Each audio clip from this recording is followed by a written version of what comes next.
नमस्कार दोस्तों, let's study together पे आप सबका स्वागत है। आज हम देखेंगे 26 जुलाई 2020 के current affairs with important question and answer. तो आज का दिन बहुत ही इंपॉर्टेंट रहने वाला है और बहुत ही इंपॉर्टेंट हम न्यूज़ आज डिस्कस करेंगे। तो आज वैसे है कारगिल विजय दिवस। आज ही के दिन हमने कारगिल जो क्षेत्र है जहाँ पे हमारी और पाकिस्तान की लड़ाई हुई थी, उस कारगिल को जो टाइगर हिल है उसको वापस जीत लिया था। आप मूवी तो देखते होंगे, टाइगर हिल अपनी मूवी देखी होगी अपनी लक्ष्य से। तो एक अच्छी मोटिवेशनल मूवी है, अगर नहीं देखी हो तो कभी टाइम निकाल के जरूर देखना। तो इंडियन आर्मी और भारतीय वायुसेना का एक बहुत ही अहम योगदान था इसमें, जो हमारे देश को एक पूरी प्रकाष्ठा पे वापस पहुंचाया था। तो देखते हैं, एक एक करके न्यूज़ देखते हैं। सबसे पहले हम आज का मोटिवेशनल कोट देख लेते हैं। Don't wait for right opportunity, create it. हम क्या है कि हम हमेशा समय पे टालते रहते हैं, बातें रहते हैं कि अभी टाइम नहीं है, अभी वो अच्छा समय नहीं आया है ताकि मैं काम शुरुआत कर सकूँ। तो दोस्तों, फिर तो अगर आज अच्छा समय नहीं है तो फिर कभी समय आने वाला भी नहीं है। जो लोग कल पे चीज़ें टालते हैं ना, उनको कभी भी समय नहीं मिलेगा। ठीक है, आप कल पे टालते रहोगे कि वो आपने मूवी तो देखी होगी ना कि स्त्री कल आना, तो वही बात होगी, स्त्री आएगी नहीं और वो सोचेगी कल आया नहीं है, मैं कल फिर आऊंगी। तो यही आपके लिए एक अपॉर्चुनिटी हो जाएगी कि अपॉर्चुनिटी सोचेगी मैं कल आऊंगी, कल मैं ट्राई करूंगा, तो ये कभी नहीं होगा। आपको अपॉर्चुनिटी कभी नहीं मिलेगी आगे जाने के बाद। कि भी किसी भी अपॉर्चुनिटी का वेट मत कीजिए। अगर आपको कुछ पाना है, अगर ज़िंदगी में कुछ अलग करना है, तो आपको वो चीज़ें करनी है और उसी के लिए आज से ही आप शुरू कर दीजिए। और असली हीरो वो होते हैं कि मौक़ों की तलाश नहीं करते, मौके बना देते हैं, अवसर बना देते हैं। ठीक है, तो हमेशा किसी के भरोसे मत बैठना। ठीक है, और जहाँ तक ये है तो अपना अवसर बना लो। तो आज की न्यूज़ देखते हैं एक एक करके। अभी आज सबसे इम्पोर्टेंट डे है, सभी हमारे जो शहीदों को एक बार याद करने के लिए दिन है कि इसी के टाइम पे जब जो गाना प्रसिद्ध हुआ था, जरा याद करो उन शहीदों को ना, तो वही है कारगिल विजय दिवस आज 26 जुलाई को, जिसमें कि after success of operation Vijay, victory of Indian arm forces over infiltrated Pakistani troops. क्या हुआ था कि जो पाकिस्तान के जो ट्रूप्स हैं जो भारत की सीमा में घुस गए थे, उन पे दोबारा हमने विजय प्राप्त कर ली थी और अपने एरियो को कवर कर लिया था।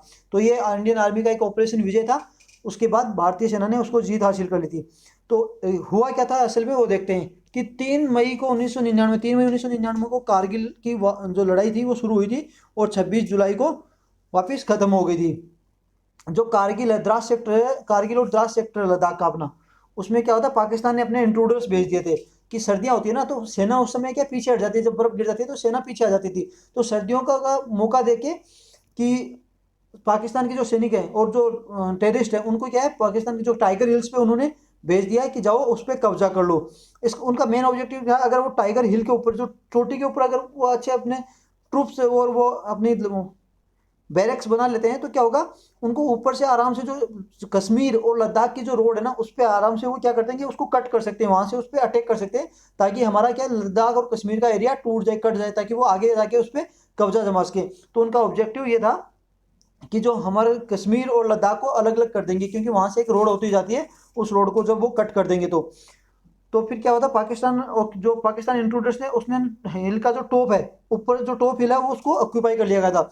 जब सर्दियों में जब हमारी सेना पीछे आ गई थी, तो उस समय उन्होंने जाके जो हिल के जो ऊपर बैरक्स बना ली थी और अपना जमावड़ा कर लिया था। लगभग 5,000 पाकिस्तानी ट्रूप्स हैं, वो ऊपर जाके वहां पे बैठ गए पहले ही गए सर्दियों में। फिर जाके क्या है कि जैसे ही बर्फ पिघलेगी ना, तो हम उस पर अटैक कर देंगे। अब एक बात आप सोचिए, एक तो आदमी पहाड़ पे बैठ जाता है और एक आदमी नीचे होता है, तो नीचे से ऊपर पत्थर फेंकना बहुत ही मुश्किल हो जाता है, क्योंकि वो उस पर हम अटैक नहीं कर पाएंगे। एक जो ऊपर आदमी पहले से बैठा है, वो अगर नीचे अटैक करता है तो उस पर ज़्यादा कैजुअलिटी होने के चांस रहते हैं। तो ये हमारी जो फोर्सेज है उनके लिए एक बहुत ही मतलब एडवर्स कंडीशन थी कि वो वापस जाके उसको टाइगर हिल को कैप्चर करना। तो ये हो गया। तो जो कैजुअलिटी ज्यादा किस लिए हो रही थी कि पाकिस्तान ऊपर से ना छोटे छोटे गोल अगर बम भी बरसाता ना, पत्थर भी अगर फेंक देता, तो आप सोच सकते हो कि ऊपर से पाकिस्तान एक पत्थर भी फेंक दिया तो नीचे जाके कितने लोगों को मार सकता है। अगर आप सोचिए कि एक पाकिस्तान नीचे वहां से एक छोटा सा हैंड ग्रेनेड वहां फेंकेगा, तो वो इतनी कैजुअलिटी नहीं करेगा, लेकिन वो एक ग्रेनेड है, वो यहीं पे अपने ऊपर आसपास में ही फोड़ लेता है, और यहाँ से जब कितने पत्थर एक साथ खिसक के जाए तो कितने सैनिकों की जान ले सकता है।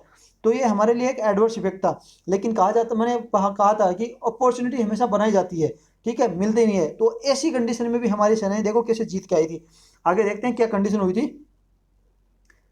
तो फिर इंडियन आर्मी ने जैसे ही क्या किया, ये जो वार शुरू हुआ, तो इंडियन आर्मी ने एक ऑपरेशन विजय अपना वार शुरू ऑपरेशन शुरू कर दिया ऑपरेशन विजय के नाम से। और उसी के साथ ही इंडियन एयरफोर्स ने भी एक अपना ऑपरेशन सफेद सागर वो स्टार्ट किया। तो ये ऑपरेशन याद रखना, किसी भी क्वेश्चन में आ सकता है कि कारगिल विजय टाइम पे है ना इंडियन आर्मी का कौन सा ऑपरेशन था, इंडियन एयरफोर्स का कौन सा ऑपरेशन था, ये याद रख लेना। तो उस समय क्या इंडियन एयरफोर्स ने क्या किया, मिग 21, मिग 29 और मिराज 2000 से बम्बारमेंट शुरू कर दिया था। फिर ये वर्ल्ड वार 2 के बाद में सबसे ज़्यादा बम्बारमेंट होने वाला जो लड़ाई है, याद रख लेना थोड़ा सा, कि वर्ल्ड वार 2 के बाद में सबसे ज़्यादा बम्बारमेंट इसी में हुआ था। एक हुआ था किसमें, आप याद करना, जो इजराइल और 6 डेज वार था, वो भी याद रखना। 2 वार सबसे खतरनाक वार हुए थे। तो लेकिन लास्ट में क्या होता है, जब मिग 29 और मिग 21 और मिग 29 थे, ये मिसाइल लेके जाते थे, ठीक है। तो क्या होता था, उनके पास वो एंटी एयरक्राफ्ट मिसाइल्स, वहाँ पे एंटी एयरक्राफ्ट गन लगी हुई थी उनके पास, एंटी एयरक्राफ्ट मिसाइल थे। और जो हैंड ऑपरेटेड मिसाइल लॉन्चर थे, तो वो क्या करते थे, इन जहाज़ों पे क्या दूर से ही वो उन पे फायर कर देते। और जो इनके पास थे मिसाइल थे, वो इतने ज़्यादा वो उनको डैमेज नहीं पहुंचा रही थी। लास्ट में जब आई बारी, जो फ्रांस का दिया हुआ ये मिराज की बारी आई थी। इसके पास क्या होता है, एक बम होता है, लेजर गाइडेड बम। जो वो बम क्या करेगा, वो क्या लेजर से गाइड हो जाएगा। और वो बम है इतना कि डबल पार्ट में होता है, पहले आगे का पार्ट उसमें बारूद भरा होता है, पीछे पीछे का बारूद हिस्से में बम भरा होता है। तो वो पहले क्या अंदर इन्फ्लेट करता है अगर फूट के, और वो क्या बिल्डिंग के अंदर घुस जाएगा, फिर अंदर जाके फाड़ देता है। तो फिर लास्ट में क्या होगा कि मिराज को यूज किया गया, जो इसीलिए इसका नाम क्या है, मिराज ने क्या किया, जो लेजर गाइडेड बम लेके गया, कि इसको दूर से ही बम को गाइड किया जाएगा। मिसाइल तो कम इम्पैक्ट करती है, लेकिन बम क्या है, जो बम में होता है हजारों किलो का वो आरडीएक्स वगैरह भरा होता है, तो वो बहुत ज्यादा इम्पैक्ट करता है। तो फिर इसको मिराज को यूज किया गया कि ये लेजर गाइडेड बम लेके जाएगा। तो एक एयरक्राफ्ट ने लेजर गाइड किया ऐसे, और दूसरे ने बम को छोड़ा, तो वो बम क्या अपने आप को गाइड करता हुआ उस जो टाइगर हिल्स पे ना अटैक शुरू कर दिया उसने। तो उसने लास्ट में जाके मिराज ने सब कुछ बदल दिया, पाकिस्तान की फोर्सेस के पूरे निशाने बदल दिए। तो इसीलिए इसका नाम लिखा गया भारत रक्षक। तो आप याद रखना, भारत रक्षक ये भी बहुत बार आ जाता है, कौन से एयरक्राफ्ट का नाम है, तो भारत रक्षक नाम है मिराज 2000 का, जिसने लास्ट में कंक्लूड कर दिया, एक तरफ से विक्ट्री लगभग दिला दी थी, और बाकी का काम, बचे हुए काम हमारे जो फौजी भाई थे इंडियन आर्मी, उसने कर दिया। जैसे लक्ष्य फिल्म मूवी में देखे आपने, पीछे से जाके टाइगर हिल पे चढ़ गए, कितनी मतलब सीधी पहाड़ी पे चढ़ गए, जो बची हुई फोर्सेज है ना उन पे अटैक करके उन्होंने अपना जो टाइगर हिल वापस अपने कब्जे में ले लिया। तो इसमें आगे क्वेश्चन क्या आपसे क्या क्या पूछा जा सकता है, एक तो लाहौर डिक्लेरेशन था, ठीक है। तो वो कब हुआ था, 21 फरवरी 1999, और 3 मई को ही, लगभग 3 महीने बाद ही उन्होंने लड़ाई छिड़ गई थी। तो पाकिस्तान भी वैसे चालाक चीज़ है, ठीक है, उसने क्या बायलैटरल एग्रीमेंट कर लिया था, और गवर्नेंस था कि treaty between India and Pakistan के बीच में एक ट्रीटी हुई थी, ठीक है, mutual understanding towards development of atomic, जो एटॉमिक ये हो गया, नेशनल नहीं है, ठीक है, अर्सेनाल है, ठीक है, जो हथियार हैं उनको, तथा उनको कोई भी यूज नहीं किया जाएगा। तो हमारी तो वैसे भी पॉलिसी है, हम फर्स्ट यूज़ नहीं करेंगे कोई भी, और जो जो जो हमसे जो छोटे देश हैं उन पे हम यूज़ भी नहीं करेंगे। लेकिन अगर इंडिया की न्यूक्लियर पॉलिसी, अगर किसी ने एक बार भी हम पे न्यूक्लियर वेपन, इंस्पेक्टिव बायोलॉजिकल वेपन भी, अगर केमिकल वेपन भी हमारे ऊपर छोड़ता है, तो फिर हम न्यूक्लियर वेपन गिनेंगे नहीं कि कितने छोड़ेंगे, फिर तो हम अगर शुरू हो गए ना, तो फिर एंड करके ही छोड़ेंगे। ये हमारी न्यूक्लियर पॉलिसी है। तो ये पहले पाकिस्तान के साथ ये लाहौर डिक्लेरेशन था कि हम जो न्यूक्लियर वेपन नहीं फायर करेंगे। और ये क्या था, डेवलपमेंट ये दिखाई दिया। एक और था शिमला एग्रीमेंट, जो कि बांग्लादेश लिबरेशन वार के बाद में हुआ था, 2 जुलाई 1972 में। उसमें क्या है कि जो हम भी, जो हमारे जो जितने भी जो डिफरेंसेज हैं, उनको क्या है बायोलेटरल नेगोशिएशन से ही हम क्लियर करेंगे, कोई वार नहीं होगा। एक दूसरे की जो लाइन ऑफ कंट्रोल है उसमें क्या है, हम एक दूसरे को अंडरस्टैंडिंग रखेंगे। लेकिन क्या है, पाकिस्तान ने हर बार क्या है अपना क्या है वादा तोड़ा था। उसको ये नहीं लगता, देखो कोई भी जो किसी भी देश के जो नागरिक होते हैं ना, उनका ज़्यादा क्या है वो नहीं होता, सारे चाहते हैं भाईचारे से रहें। लेकिन आप सोचिए कि हम अपने जो देश के नागरिक हैं उनको अगर उनका काम, उनका सब कुछ ध्यान रख के छोड़ के हम लड़ाई में एंगेज हो जाएंगे, तो क्या एक अच्छी बात है। हमेशा अपने नागरिकों को और लड़ाई से हमेशा दूर रहना चाहिए। और भारत तो वैसे भी एक पीस रखने वाला देश है, कि हमेशा शांति रखनी है, हमें शांति प्रिय देश है। तो पाकिस्तान ने हर बार क्या है कि भारत की जो रिश्ते हैं उनको खटाई में डाला है, और फिर क्या अपनी मुंह की खा के गया है। अब मैं ये नहीं कहूँगा कि मैं किसी की, पाकिस्तान के नागरिकों की नहीं कहूँगा, क्योंकि नागरिक होते हैं ना वो हर जगह के होते हैं, हमें उनके बाद किसी के भेदभाव नहीं होना चाहिए। कुछ होते हैं अनसोशल जो एलिमेंट्स होते हैं वो हर जगह मिलेंगे आपको, कि एक दूसरे को गाली देना, किसी दूसरों के भावनाओं को भड़काना, ऐसी काम कभी नहीं करना चाहिए, ठीक है। हमेशा किसी भी देश को बताऊं कि जैसे कभी चाइना अग्रेसिव था, तो उनको अग्रेसिव नहीं थे। अब चाइना में लोग क्या करेंगे, वहाँ पे आप बता सकते हो कि वहाँ आदमी को आज़ादी नहीं है, फ्रीडम ऑफ स्पीच नहीं है, फ्रीडम ऑफ एक्सप्रेशन नहीं है, तो उस देश का आगे बढ़ के भी क्या हो जाएगा? क्या वो देश कभी अपने जब नागरिकों की वो रक्षा नहीं कर सकता, नागरिकों को कुछ राइट्स नहीं दे सकता, तो वो देश कहीं तक हम प्रकाश तक भी पहुँचने के बाद क्या हो जाएगा? एक आदमी है वो बहुत अमीर हो गया, लेकिन क्या हुआ उसके अंदर बीमारियों से जकड़ रखा है, तो वो अमीर होने का क्या दिखावे में क्या मतलब रखा है? तो ऐसी चीज़ें होती हैं, तो आप याद रखना ऐसे पॉइंट्स होते हैं, एथिकल पॉइंट्स होते हैं ये। चलो नेक्स्ट न्यूज़ देखते हैं। Haryana to host fourth edition of Khelo India youth games. तो ये याद रख लेना, क्योंकि गेम्स के बारे में नहीं आता है, लेकिन खेलो इंडिया एक क्या है, ये गवर्नमेंट का इनिशिएटिव है, तो इसके बारे में भी पूछा जा सकता है। और वगैरह जो स्पोर्ट्स के न्यूज़ कम ही आती है एग्जाम में, लेकिन ये गवर्नमेंट का इनिशिएटिव है, इसलिए पूछा जा सकता है कि कौन से स्टेट अभी ऑर्गेनाइज कर रहा है। तो खेलो इंडिया यूथ गेम्स और खेलो इंडिया स्कूल गेम्स क्या है, ये एनुअली जनवरी और फरवरी में क्या हेल्ड किए जाते हैं। जो स्कूल गेम्स क्या है अंडर 17 है, तथा जो यूथ गेम्स हो गए अंडर 21 क्या है कॉलेज लेवल गेम्स है। तो इसके अंदर आप याद रख लेना, तो 1,000 बच्चों को क्या हो जाता है, एनुअल स्कॉलरशिप मिलेगी 5 लाख रुपए की फॉर 8 ईयर्स, 8 साल तक, कि वो अपना गेम में इंटरनेशनल लेवल पे तैयारी कर दें। तो आप ये याद रख लेना क्या है, इसका स्कॉलरशिप प्रोग्राम हो गया, कब ये गेम्स होते हैं लगभग, और अंडर 17 कौन सा है, अंडर 21 कौन सा है। तो ये छोटी सी आपके लिए न्यूज़ थी। नेक्स्ट न्यूज़ है, significant number of ISIS terrorist in Kerala and Karnataka. ये एक UN की रिपोर्ट आई कि बहुत ज़्यादा संख्या में मतलब ISIS के टेररिस्ट केरला और कर्नाटका में हैं। लगभग 150 से 200 मिलिटेंट्स इंडिया, पाकिस्तान, बांग्लादेश और म्यांमार की जो इस अटैक पे क्या है, इस रीजन पे अटैक करने की वो सोच रहे हैं। तो ये रिपोर्ट क्या है, analytic support and section of monitoring team की एक रिपोर्ट है। और जो टेररिस्ट है उनकी ब्रांच को नाम बताया गया है विलाय है हिंद, मतलब इंडिया प्रोविंस। तो ये याद रख लेना ब्रांच का नाम। हालांकि जम्मू एंड कश्मीर के पुलिस ऑफिसर ने तो ये इसको खारिज किया है, लेकिन हम अगर किसी सिक्योरिटी की बात आ जाए तो हम उससे कॉम्प्रोमाइज़ नहीं कर सकते। आज मैं किसी का वो पब्लिसाइज नहीं कर रहा हूँ, लेकिन आप फिर भी वो आज एक एडवर्टाइजमेंट आता ना टीवी में, मैं भी हूँ चौकीदार, मैं भी हूँ चौकीदार। तो प्लीज़ किसी के एडवर्टाइजमेंट के लिए नहीं, आप भी एक देश के चौकीदार हो, हमें एक देश के सही नागरिक होने का हमेशा फायदा क्या है, अपना जिम्मेदारी निभानी है। ठीक है, तो एक अच्छे नागरिक के रूप में आप भी अपने देश की जिम्मेदारी निभाए। एक भारत की केवल पुलिस फौज का ही काम नहीं है लॉ एंड ऑर्डर बनाने के लिए, जो गलत एक्टिविटीज़ है उनको मतलब बचाने के लिए। हर जगह नहीं हो सकते, वो इतनी जनसंख्या नहीं है। तो अगर हमें भी कुछ जो एक्टिविटी, जो गलत एक्टिविटी या कोई टेररिस्ट एक्टिविटी के बारे में अगर भनक लगती है, कुछ भी अगर आपको लग रहा है कि ये चीज़ गलत हो रही है, तो आप जल्दी से जल्दी नियरेस्ट पुलिस स्टेशन पे जाके उस चीज़ को आप रिपोर्ट कराइए। ये एक अच्छे सिटीजन होने का, एक देश को ऊपर ले जाने का हमें एक दायित्व होता है, ये हमारा एक जिम्मेदारी है। तो आप भी अगर आपको कोई लग रहा है कि गलत एक्टिविटी हो रही है, तो उसको जल्दी से जल्दी जाके रिपोर्ट कीजिए। क्योंकि जो टेररिस्ट होते हैं उनका कोई धर्म नहीं होता। आप बिना धर्म के सोचिए, आप किसी भी धर्म के, तो कभी भी किसी के टेररिस्ट के प्रति हमेशा कभी भी सेंटीमेंट मत रखिएगा। वो जो अपना धर्म खो चुके होते हैं, ठीक है, किसी भी धर्म में ये नहीं लिखा होता कि आप जाके निर्दोष लोगों को मारो। टेररिस्ट एक एक्ट ही क्या है कि आप बेगुनाहों को मारना।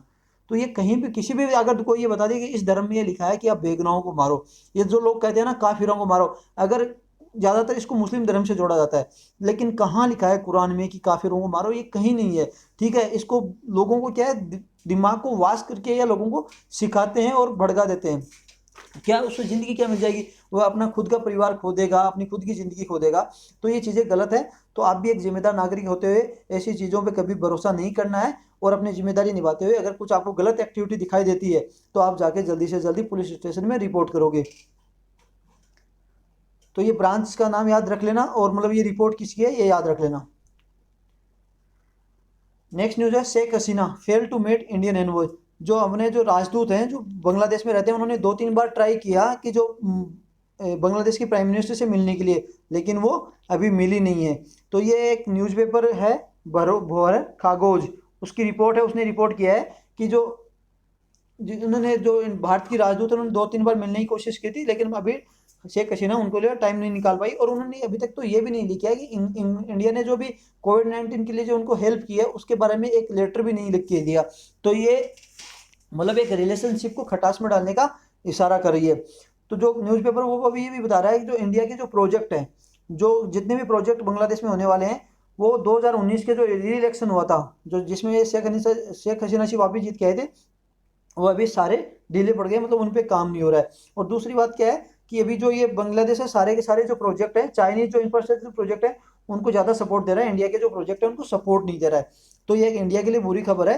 आप चाइना पे कैसे भरोसा कर सकते हो, वो हर देश के साथ वो टेंशन बढ़ा रहा है, और अपने जो एक डेप्थ ट्रैप चाइना का काम कर रहा है कि आप अगले अगले के पास जाके इतना पैसा फेंक दो कि वो पैसे का क्या ब्याज भी नहीं चुका पाए। अगर उसको ब्याज भी चुकाना है तो फिर वो चाइना से क्या लेगा, उधार पे लेगा। तो आप सोच सकते हो कि अगर ब्याज का भी हम किसी पैसे का ब्याज भी अगर कहीं से ब्याज पे लेके चुकाते हैं तो कभी को देश कभी ऊंचा हो पाएगा। तो इस चीज़ को देख लेना। ये तो मिस्र धन से भी कड़ा ब्याज लगा रहा है चाइना। तो ये क्या होगा, बाद में उसको डेप्ट ट्रैप में डुबा देगा और वहाँ पे जाके अपनी ऑटोक्रेसी स्थापित करने लग जाएगा। तो अभी क्या है, हाल ही में बांग्लादेश ने एक कॉन्ट्रैक्ट दिया है जो एयरपोर्ट टर्मिनल है शहलियट को, जो कि कुछ कंपनी को दिया, चाइना की कंपनी है बीजिंग अर्बन कंस्ट्रक्शन ग्रुप है, उसको ये एयरपोर्ट बनाने के लिए दिया है। तो आपको बता देता हूँ एयरपोर्ट कहाँ है। ये हो गया, ये बांग्लादेश हो गया, ठीक है। बांग्लादेश का कौन सा रीजन है, ये बांग्लादेश हो गया, और ये इधर इंडिया है, ठीक है। तो इंडिया में जो ये जो रीजन है, यहाँ पे एक एयरपोर्ट बनाना है, वो अभी चाइनीज़ कंपनी बना रही है। तो आप सोच सकते हो अगर चाइनीज़ कंपनी यहाँ पे, चाइनीज़ कंपनी का अपना दबदबा हो जाएगा तो ये अपने मेघालय वगैरह एरिया ना, इसके भी उस पर नज़र रख पाएगा। अगर अभी आज एयरपोर्ट बना रहा है, कल से वो यहाँ पे अपना डिफेंस का सेक्टर भी खोल सकता है, ठीक है, अपना एयरबेस बना सकता है। तो ये चीज़ें बहुत ही मायने रखती है। तो और अभी हाल ही में जो टाइज अपने जो बांग्लादेश के रिलेशन है उसमें क्या मतलब किस चीज़ से खटाई हो सकती है, इसमें आप देख सकते हो बांग्लादेश ने क्या अभी ऑप्ट किया है, पाकिस्तान के जो प्याज हैं वो मंगाए थे जो नवंबर 2019 में, कि प्याज थे पहले इंडिया से बांग्लादेश में जाते थे, लेकिन क्या है जब इंडिया में प्याज लगभग 140 रुपये किलो गए थे तो भारत ने अपने एक्सपोर्ट पे बैन लगा दिया था। अब जो बांग्लादेश के पास फिर प्याज नहीं पहुंचे थे, उन्होंने क्या है, पाकिस्तान से मंगाने शुरू कर दिए थे। तो ये पहली टाइम 15 साल में पहली बार था कि बांग्लादेश ने कुछ भी चीज़ मतलब एग्रीकल्चर चीज़ पाकिस्तान से मंगाई हो। तो ये भी हो सकता है कि अब वो तो बांग्लादेश की भी सोचने की बात है, जब भारत में खुद में अभी बहुत ज़्यादा मतलब महंगाई बढ़ चुकी है तो उस समय कहाँ पे, ये तो म्यूचुअल अंडरस्टैंडिंग होती है एक दूसरे देशों के लिए। 2 महीने के लिए अगर प्याज भी एक्सपोर्ट कर दिया तो आप क्या उसके रिलेशन तोड़ दोगे। और दूसरा रीजन भी एक और क्या दिखा सकता है कि एक एनआरसी का हो गया, नेशनल सिटीजन रजिस्टर का हो गया, दूसरा हो गया सिटीजनशिप अमेंडमेंट एक्ट हो गया, कि जो बांग्लादेश भारत नहीं, बांग्लादेश अफगानिस्तान पाकिस्तान से जो मुस्लिम कम्युनिटी है उनको सिटीजनशिप ना देके जो बाकी बचे हुए 5 जो माइनॉरिटीज है उनको सिटीजन देने के। तो इसमें भी क्या है, बांग्लादेश और भारत के रिश्तों में थोड़ी खटाई है कि क्या आप आज एक तो एनआरसी में आप मुद्दा ले लीजिए कि क्या आज हम बता सकते हैं कि आप बांग्लादेश से कितने माइनॉरिटी, बांग्लादेश क्या एक्सेप्ट करेगा कि ये हमारे इलीगल माइग्रेंट्स तो इंडिया में गए। तो ये भी एक है, बांग्लादेश एक्सेप्ट नहीं करेगा। दूसरा कि सिटीजनशिप अमेंडमेंट में इसमें कहा गया है कि जो बांग्लादेश जो माइनॉरिटीज हिंदू माइनॉरिटीज है उन पे मतलब जुल्म हो रहा है। तो कभी क्या गवर्नमेंट, दूसरे देश की गवर्नमेंट एक्सेप्ट करेगी क्या कि हमारे देश में माइनॉरिटीज पे अटैक हो रहा है। तो ये भी एक मतलब एथिक सोचने की बात है कि पाकिस्तान बांग्लादेश ये कभी एक्सेप्ट नहीं करेगा कि हमारे देश में किसी माइनॉरिटी पे अटैक हो रहा है। तो इससे भी दोनों देशों के रिश्तों में खटाई आई है। नेक्स्ट न्यूज़ है department of science and technology, उसने भी लॉन्च किए हैं रुपीज़ 15 करोड़ रुपए का फंड मतलब लॉन्च किया है, किसके लिए, सपोर्ट के लिए, रिसर्च एंड डेवलपमेंट, रिसर्च और डेवलपमेंट के लिए उन्होंने ये 15 करोड़ लॉन्च किए हैं। रसिया और इंडिया के बीच में रिसर्च एंड डेवलपमेंट होगा। अब वो किस किस फील्ड में होगा, कि joint technology assessment and accelerate commercialisation programme. अब ये प्रोग्राम क्या है कि जो कनेक्ट करेगा जो स्टार्टअप्स हो गए छोटे छोटे और एसएमईज हो गए, स्मॉल एंड मीडियम एंटरप्राइजेज हो गया, उनके उनकी फील्ड में साइंस एंड टेक्नोलॉजी का और रिसर्च एंड डेवलपमेंट की जो छोटी छोटी फील्ड है उनमें भी मतलब इनोवेशन शुरू हो जाने चाहिए। आज अब बड़े इनोवेशन जो भी होता है साइंस एंड टेक्नोलॉजी का, रिसर्च एंड डेवलपमेंट का, बड़ी बड़ी इंडस्ट्रीज करती हैं। मतलब गाँव में क्या छोटे छोटे जो उद्योग धंधे खुले हैं वो किसी चीज़ का वैसे उद्योग धंधा, साइंस एंड टेक्नोलॉजी का कोई उद्योग धंधा नहीं खुला है। आप इंडिया में भी सोचो कि आज आप इंडिया में देखते हो तो कोई प्लास्टिक की चीज़ें बना रहा है, कोई छोटे छोटे कोई मतलब कोई कपड़े बना रहा है, कोई बैग बना रहा है, ये चीज़ें बना रहा है, कोई साइंस एंड टेक्नोलॉजी का कोई भी एसएमई में अभी तक योगदान, बहुत कम योगदान है। तो उसी के लिए उस पर काम करने के लिए जो जो टेक्नोलॉजी है ना, रसिया और भारत एक साथ काम करेंगे तो जो छोटे उद्योगों में भी टेक्नोलॉजी का काम होगा। तो इसमें लिखा जा सकता है कि इससे क्या है कि जो एक आत्मनिर्भरता बढ़ जाएगी टेक्नोलॉजी में। आप देखिए कि आपने आस पड़ोस में भी आप एक नज़र मार के देखिए कि जितने भी जो कॉटेज इंडस्ट्री है वहाँ पे क्या कोई जो प्लास्टिक का खिलौना कोई ऐसे चीज़ें बना रही है जो टेक्नोलॉजी से जुड़ी हुई चीज़ें, मुझे लगता है कि कोई आसपास की मैंने तो देखा नहीं अभी तक। और चाइना में क्या हर घर घर में कोई प्लास्टिक के डोल्स, गाड़ियाँ, रिमोट कंट्रोल की कारें, ये बहुत ज़्यादा मतलब घर घर में बनाते हैं और इंडिया में अभी तक ये डेवलपमेंट नहीं है। तो ऐसी चीज़ें साइंस एंड टेक्नोलॉजी होगी, फिर रिसर्च एंड डेवलपमेंट तो आगे बढ़ेंगे, पहले जो छोटी छोटी चीज़ें बनाना शुरू करें। तो इस पर एक मेन इनका मोटो है। तो इसके लिए कौन कर रहा है, जो federation of Indian chambers and commerce and industry in India, उसने भी पार्टनरशिप की है Russian foundation of assistant and smart innovation enterprises, इसके साथ दोनों ने पार्टनरशिप की है इस चीज़ के लिए। तो ये प्रोग्राम है, सारा का सारा प्रोग्राम जो FICCI है वो इम्प्लीमेंट करेगा on off behalf of department of science and technology. तो ये भी याद कर लेना कि आप इम्प्लीमेंट कौन काम कर रहा है, ठीक है। तो आप FICCI के बारे में पूछा सकता है ये क्या है, तो ये एक non government and non profit organisation है जो कि एस्टैब्लिश हुई थी 1927 में, बहुत देश से आज़ादी से पहले हुई थी। महात्मा गांधी जी की एडवाइस थी, किसने स्थापित की थी, JD बिरला और पुरुषोत्तम दास ठाकुर दास ने इसको एस्टैब्लिश किया था। जो ये लार्जेस्ट और ओल्डेस्ट बिजनेस ऑर्गेनाइजेशन है इंडिया में। तो ये छोटा सा मतलब सवाल पूछा जा सकता है। तो फिर आज के इंपॉर्टेंट क्वेश्चंस देख लेते हैं। तो आप क्वेश्चंस सोल्व करना और आप आंसर इसके लिखना। तो सबसे पहला क्वेश्चन है operation started by Indian army during Kargil war and Indian air force also started operation named as. जो मतलब कारगिल की लड़ाई के समय भारतीय सेना ने कौन सा ऑपरेशन चलाया था और भारतीय वायुसेना ने कौन सा ऑपरेशन चलाया था, नंबर 1 एंड नंबर 2 भी बताना। और नेक्स्ट क्वेश्चन है 4th addition of Khelo India youth और games will be hosted by, मतलब कौन सा स्टेट है जो 4th एडिशन खेलो इंडिया का एग्जाम और जो एग्जाम नहीं गेम्स ऑर्गेनाइज कर रहा है, ठीक है। थर्ड क्वेश्चन है as per the UN 26th report of analytical support और section of monitoring team a branch of ISIS, तो मतलब ISIS की ब्रांच कौन सी ब्रांच है, क्या नाम है उस ब्रांच का, जो कि ऑपरेट केरला और कर्नाटक में ऑपरेट कर रही है। चौथा क्वेश्चन है Chinese company a contracted for airport terminal in Sylhet Bangladesh, जो चाइनीज कंपनी का नाम बताना है, कौन सी कंपनी है जो एक एयरपोर्ट बना रही है बांग्लादेश में। Programme relating to science and technology in the field of research and development, ये रह गया नीचे। मतलब ये प्रोग्राम कौन सी मैं बताता हूँ कि प्रोग्राम है जो साइंस एंड टेक्नोलॉजी के रिलेटेड है और in field and research and development में वो कौन इम्प्लीमेंट कर रहा है इंडिया में, मतलब कौन सी जो ऑर्गेनाइजेशन है, एजेंसी है, वो इम्प्लीमेंट कर रही है, ठीक है। नेक्स्ट है which country has been granted the observer status recently by WTA। तो ये आज के में से नहीं है, यस्टरडे कल के में जो कल का अपना जो लेक्चर था उसमें ये था कि जो बताया गया है इसमें से आप देख लीजिए। जो इसमें पूछा गया है कौन सी कंट्री है जो ऑब्जर्वर स्टेटस का है WTA का हाल ही में। तो मैं आपको एक इसमें हिंट दे सकता हूँ कि ये जो यूनाइटेड सोवियत यूनियन है उसका लास्ट देश है उसमें से एक बार, और ये मिडिल एशिया का एक देश है जिसने भी ग्रांट पाया है, ठीक है। Which country has recently MOU with India for the establishment of neighbourhood fish processing plant, जो भारत का कौन सा एक नेबर है जिसने अभी नेबरहुड फिश प्रोसेसिंग प्लांट के लिए एक MOU साइन किया है। तो इसमें भी हिंट दे देता हूँ क्योंकि ये कल की न्यूज़ में कवर कर लिया था। इसमें एक तो ये इंडियन ओशन में ये एक छोटा सा द्वीप है, मतलब छोटी सी कंट्री है, इंडियन ओशन में है, ठीक है। तो इतना सा आप दे सकते हो। और दूसरा है which country has launched the hope Mars mission from Japan, तो कौन सा देश है जो होप मार्स मिशन अभी लॉन्च किया है जापान से।